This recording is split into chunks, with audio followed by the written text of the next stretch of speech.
Bian Lian, most people will think that it's really centered around like the Chinese culture, like the Mid-Autumn Festival or Chinese New Year. But in Singapore, I'm really fortunate. They see this as part of our multi-racial culture that's unique. I get to perform outside of these festivals, in fact, throughout the year, because there's a lot of tourists, foreign visitors who come here for conventions, meetings, exhibitions. Hi, I'm Alex. I'm a performer and I do Bian Lian.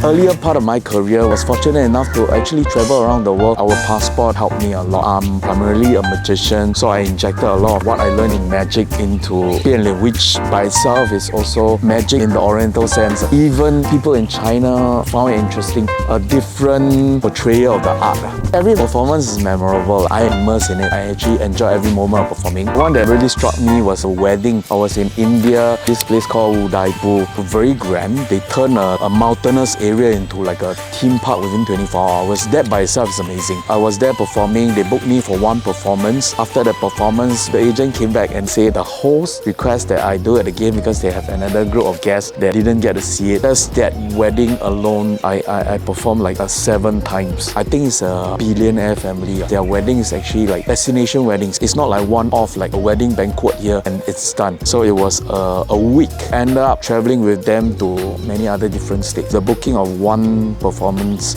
turned into close to 20 performances. That to me was memorable. And I wish every performance booking would be like that. Chinese New Year, I feel I blend in better. I feel I'm part of it because the decor, everything will be centered around the Chinese culture, blend in nicely. Everyone like think Bian Lian, this is associated with Hai Di Lao. It's only right. Hai Di Lao came from Sichuan, China. Chuanji is from Sichuan, China. So it's very natural that they bring their food around the world. They also bring a part of their culture. The most exciting, interesting form, the Chinese mystery of face changing. People know what to look out for, especially as a performer, Bian Lian performer. When you perform for a foreigner who has no knowledge of Bian Lian performance ever, they will think that it's some kind of Chinese cultural dance. So usually, like if we come in and then we do fast changes, they won't know what happened. It's such a waste. So over the years, I also learned that the first few changes has to be deliberate and slower so that they know, oh, that's where the magic happens. Then only that way, then you can slowly escalate and go faster. And then coming back to Hai Di Lao, it does good because then people know what to look out for. The magical part of the whole performance, transformation of the character. So I think Hai Di Lao helps.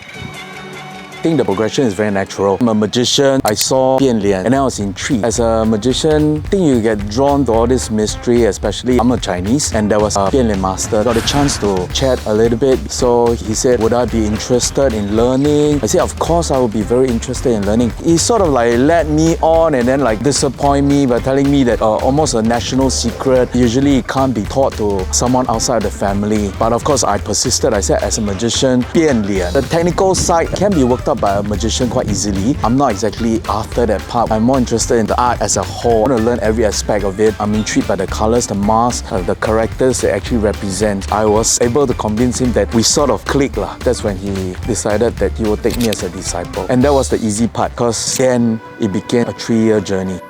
Just walking alone took me 6 months. They call it 架势, like Sichuan opera. If you're portraying a certain character, there should be a certain way you move. Only after 6 months, that's where we get into the meat of it. Then I learned how to sew. I spent a lot of time learning how to sew, paint, draw. Every single part of the costume is made by themselves. My sifu actually wanted me to learn it the way he did. I learned every single part. Sewing was painful because I've never sewn in my life before. Learned a lot about fabric, a lot of things that probably most people will find very trivial, but they actually taught me all these details I truly treasure and value.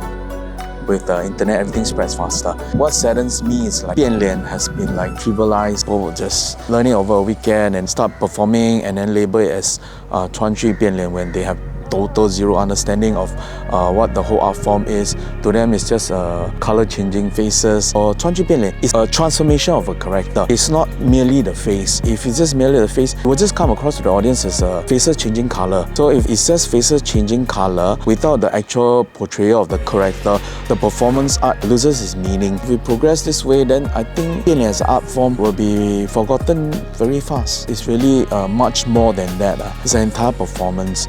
I think as performers, we have to give more credit to our audiences and know that they can appreciate much more than just merely color changing faces. Appreciate the whole cultural and the history behind the art of Bian Lian. Hope you enjoyed my sharing and then a little glimpse into my world. And I perform at many places in Singapore and around the world. If you do see me, feel free to come and say hi. I am actually friendlier than I look. Alright guys, see you around. 祝大家新年快乐，恭喜发财，心想事成，身体健康。拜拜。